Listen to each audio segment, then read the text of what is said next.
Urdu official stories میں خوش آمدید۔ چینل کو سبسکرائب کر لیں، ساتھ میں لگے گھنٹی کے بٹن کو دبا لیں تاکہ ہمارے آنے والی ہر نئی کہانی آپ تک لازمی پہنچ سکے۔ تو چلیے شروع کرتے ہیں آج کی کہانی۔ یہ ان دنوں کی بات ہے جب میں لاہور میں BSc کر رہا تھا۔ میں اپنے گاؤں سے دور لاہور آیا ہوا تھا۔ میں لاہور میں پاس ہی یونیورسٹی کے ایک ہوٹل میں قیام پذیر تھا۔ میرے ساتھ میرے 4 دوست گاؤں سے آئے ہوئے تھے، وہ بھی میرے ساتھ ہی ایک چھوٹے سے مکان میں یونیورسٹی کے پاس ہی رہتے تھے۔ ہمارے اوپر والے پورشن میں مالک مکان اور اس کی فیملی رہا کرتی تھی۔ مالک مکان شروع میں تو ہم سے بہت غصے سے بات کرتا تھا، لیکن آہستہ آہستہ وہ ہم پر اعتبار کرنے لگا اور ہم سے پیار سے بات چیت کرنے لگا۔ اسے اپنی بیٹی کی طرف سے خطرہ تھا، اس لیے شروع میں اس نے بہت ہی غصہ ظاہر کروایا۔ مالک مکان ایک سکول میں کلرک کی جاب کرتا تھا۔ اس کی ایک جوان بیٹی اور 2 چھوٹے بیٹے تھے۔ اس کی بیٹی کا نام شازیہ تھا۔ ہمارے مالک مکان کا نام اسلم تھا۔ مالک مکان کی بیٹی شازیہ میٹرک کا امتحان دے کر فارغ ہو چکی تھی۔ ہفتے کی رات کو میں اور میرے دوست سب گھر چلے جاتے تھے، یعنی اتوار کا دن ہم اپنے اپنے گھروں میں گزارتے اور پھر پیر والے دن واپس ہاسٹل آ جایا کرتے تھے۔ اس دفعہ میری کچھ طبیعت ٹھیک نہیں تھی۔ میرے کمرے کے سارے دوست گھر چلے گئے اور میں اپنے کمرے میں ہی لیٹا رہا۔ نیند اتنی زیادہ تھی کہ میری آنکھیں کھل ہی نہیں رہی تھی۔ موسم بھی بہت ہی زیادہ گرمی کا تھا۔ ابھی میں سویا ہی ہوا تھا کہ دروازے پر اچانک زور سے دستک ہونے لگی۔ میں نے مشکل سے اپنی آنکھوں کو کھولا اور نیند میں ہی دروازے کی طرف جانے لگا۔ جیسے ہی میں نے دروازہ کھولا تو سامنے شازیہ کھڑی تھی، جس کے ہاتھ میں ڈھیر سارے سکانے والے کپڑے تھے۔ شاید اس نے آج واشنگ مشین لگا رکھی تھی۔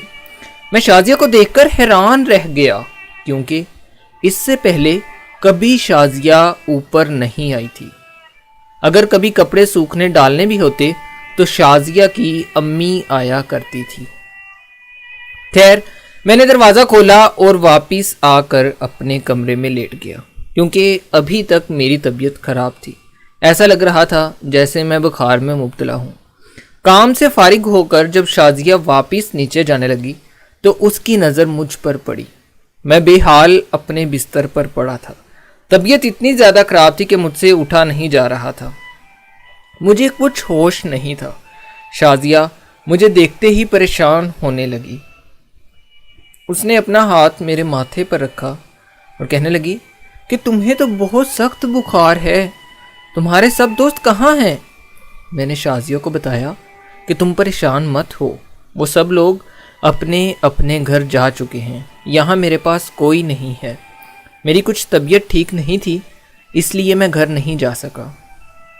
شازیہ مجھ سے عمر میں 7-8 سال چھوٹی تھی۔ وہ میری آنکھوں میں آنکھیں ڈال کر بات کر رہی تھی۔ باتیں کرتے ہوئے وہ مجھے بہت چھوٹی محسوس ہو رہی تھی۔ میرا سر اتنے پیار سے دبا رہی تھی کہ مجھے سکون آ رہا تھا۔ شازیہ بہت ہی زیادہ خوبصورت اور دلکش نظر آنے والی لڑکی تھی۔ اس سے پہلے میں نے شازیہ کو کبھی گندی نظر سے نہیں دیکھا تھا، لیکن آج میں نے شازیہ کو ایک جوان مرد کی نظر سے دیکھنا شروع کر دیا۔ پتہ نہیں کیوں مجھے شازیہ پر پیار آنے لگا۔ شازیہ ایک بہت سلجھی ہوئی لڑکی تھی۔ میں اس کے ساتھ یہ سب کچھ کرنا نہیں چاہتا تھا، لیکن شاید قدرت کو یہی منظور تھا۔ جب بھی میں اس کی آنکھوں میں دیکھتا تو وہ مسکرا کر آنکھیں نیچی کر لیتی۔ ایسے محسوس ہو رہا تھا جیسے شازیہ شرما رہی ہو۔ شازیہ نے کالے رنگ کے کپڑے پہنے ہوئے تھے، جن میں وہ بہت دلکش نظر آ رہی تھی۔ دل کر رہا تھا کہ میں شازیہ کے دونوں ہاتھ پکڑ لوں اور انہیں پیار کروں۔ مجھے شازیہ پر بہت ہی زیادہ پیار آنے لگا۔ وہ مسلسل مجھ سے باتیں کیے جا رہی تھی، اپنے ہاتھوں سے میرے سر کو دبائے جا رہی تھی۔ پہلی بار زندگی میں کوئی لڑکی میرے اتنے قریب آئی تھی۔ مجھے خود پر ذرا بھی کنٹرول نہیں ہو رہا تھا۔ مجھے بہت ہی اچھا محسوس ہو رہا تھا۔ پھر مجھے ڈر بھی تھا کہ شازیہ کے گھر سے کوئی آ ہی نہ جائے۔ میں نے بہانے سے شازیہ سے پوچھا کہ تمہارے ابو کہاں ہیں؟ شازیہ کہنے لگی کہ ابو اور امی دونوں کسی شادی میں گئے ہوئے ہیں، بھائی دونوں ٹیوشن جا چکے ہیں۔ میں نے آج واشنگ مشین لگائی ہوئی تھی، اس لیے میں کپڑے سکھانے اوپر آ گئی۔ یہ سن کر میری خوشی کی انتہا نہ رہی۔ میں نے بھی شازیہ کے اوپر اپنا ہاتھ رکھ دیا۔ میں حیران تھا کہ شازیہ نے میرا ہاتھ رکھنے کے باوجود مجھے کچھ نہیں کہا۔ میرے اندر کی آگ باہر نکل رہی تھی۔ پہلی دفعہ کوئی لڑکی میرے اتنے قریب آئی تھی۔ شازیہ کا اتنا پیارا جسم دیکھ کر میرا ببلو کھڑا ہونے لگا۔ شازیہ کی نظر جب میرے ببلو پر پڑی تو وہ ہنسنے لگی۔ شازیہ مجھ سے پوچھنے لگی کہ یہ ہل کیوں رہا ہے؟ میں نے جلدی سے ببلو کے اوپر کمبل کر دیا تاکہ شازیہ کو نظر نہ آئے۔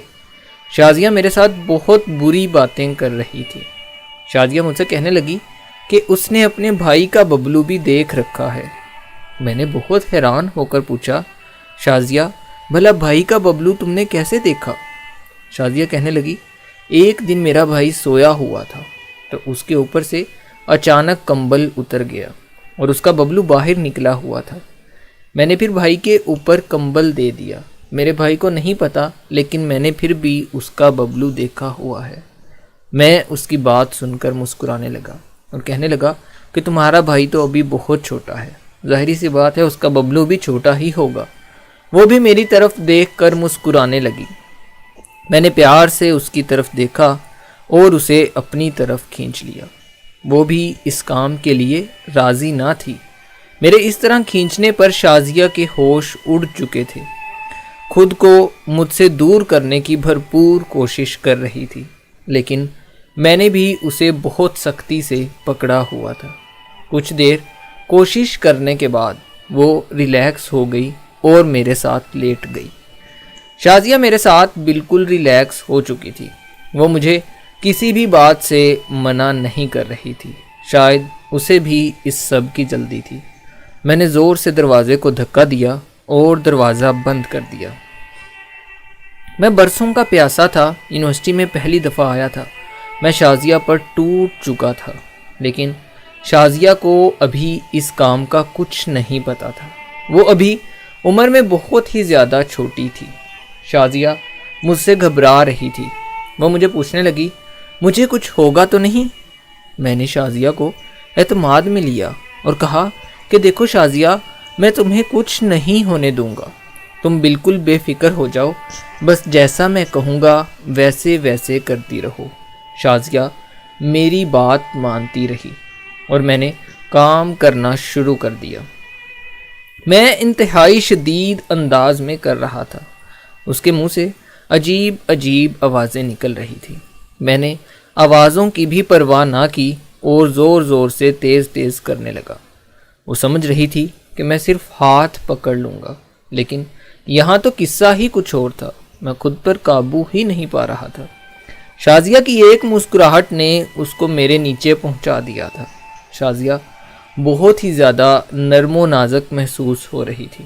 ایسا لگ رہا تھا جیسے پہلی دفعہ اسے میں نے ہاتھ لگایا ہو۔ اس سے پہلے کسی نے اسے ہاتھ تک نہیں لگایا تھا۔ جب میں نے اور تیز کام کیا تو شازیہ مزاحمت کرنے لگی۔ وہ میرے نیچے سے اٹھنے کی کوشش کرنے لگی۔ میں نے بہت مشکل سے شازیہ کو قابو میں رکھا۔ جب وہ ناکام ہو گئی تو میری طرف پیار بھری نگاہوں سے دیکھنے لگی۔ مجھے ایسا لگ رہا تھا جیسے شازیہ رحم کی بھیک مانگ رہی ہو۔ مجھے اس پر ترس بھی آ رہا تھا۔ میں نے شازیہ کو پیار سے سمجھایا کہ اگر تم میرے ساتھ تعاون کرتی رہو گی تو تمہیں بھی لطف آئے گا، اور اگر ایسے مجھے منع کرتی رہی تو پھر زبردستی تو میں کرتا ہی رہوں گا، اور اگر میں نے ایسا کیا تو تمہیں بے حد تکلیف اٹھانا پڑے گی جو تم سے برداشت نہیں ہو پائے گی۔ اور پھر میں نے اسے یہ بھی کہہ دیا کہ میں نے تمہیں نہیں بلکہ تم خود میرے کمرے میں میرے پاس چل کر آئی تھی۔ اب شازیہ میری اتنی باتیں سن کر حیران رہ گئی، اور قصور بھی شازیہ کا ہی تھا کہ وہ میرے پاس آئی تھی۔ اس بات کے بارے میں کسی کو بھی بتانے کی ضرورت نہیں، ورنہ ذمہ دار شازیہ تم خود ہوگی۔ میری باتوں نے شازیہ پر بہت گہرا اثر ڈالا۔ اب وہ میرے ساتھ بہت نرمی برت رہی تھی، میری ہر بات مان رہی تھی۔ اب میں شازیہ کے ساتھ بہت مزے سے کھیل رہا تھا، وہ بھی مجھے بہت زیادہ لطف دے رہی تھی۔ شازیہ کی سانسیں یہ بتا رہی تھی کہ وہ خود پر کنٹرول نہیں کر پا رہی۔ مجھے دیکھ کر اسے یہی لگ رہا تھا کہ وہ اپنے حواس کھو بیٹھی ہے۔ اس کے بعد میں نے مسلسل 3 گھنٹے شازیہ کی جوانی کو خوب انجوائے کیا۔ 3 گھنٹے سارا کچھ کرنے کے بعد میں نے اسے خود سے علیحدہ کر دیا۔ شازیہ کا منہ لال سرخ ہو چکا تھا، ایسا لگ رہا تھا جیسے شازیہ میں اور ہمت نہیں ہے، یہاں تک کہ شازیہ سے بولا بھی نہیں جا رہا تھا۔ میں نے شازیہ سے پوچھا، کیا تم مجھ سے ناراض ہو؟ کیونکہ شازیہ بول ہی نہیں رہی تھی۔ شازیہ کہنے لگی، دیکھو میں تم سے ناراض نہیں ہوں، بلکہ تمہارے اس رویے سے ناراض ہوں جو تم نے اتنی زور سے زبردستی سے میرے ساتھ کیا۔ اگر تم پیار سے کر لیتے تو میرے لیے بہت ہی زیادہ بہتر ہوتا۔ میں نے شازیہ سے معافی مانگی اور مجھے اپنی غلطی کا احساس ہوا، کیونکہ شازیہ مجھ سے کافی چھوٹی تھی، اسے واقعی ہی اذیت کا سامنا کرنا پڑا۔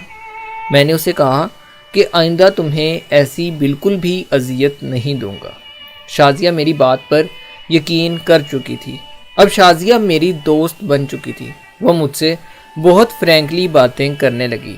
اب ہم ہر اتوار یہی کام کیا کرتے تھے۔